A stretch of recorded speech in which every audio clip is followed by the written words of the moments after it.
এবং রয়েছে eagle pass Dhaka থেকে ধুলিয়া নুরাইনপুর কালাইয়ের উদ্দেশ্যে সন্ধ্যা 7টায়।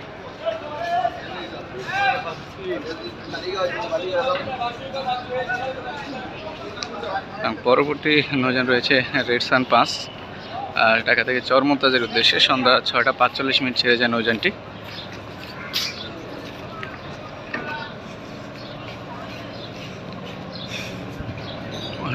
আজকে গ্লোরি অফ শ্রীনগর 8 রয়েছে লালমোহনের উদ্দেশ্যে, আর লালমোহন নৌযানটি সন্ধ্যা 7টা 15 ছেড়ে যায়।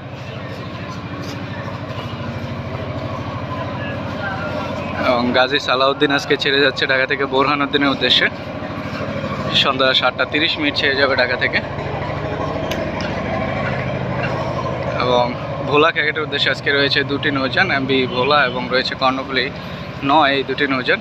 আর এই দুটি নৌযান আজকে ছেড়ে যাচ্ছে ভোলা ক্যাকেটের উদ্দেশ্যে, এমবি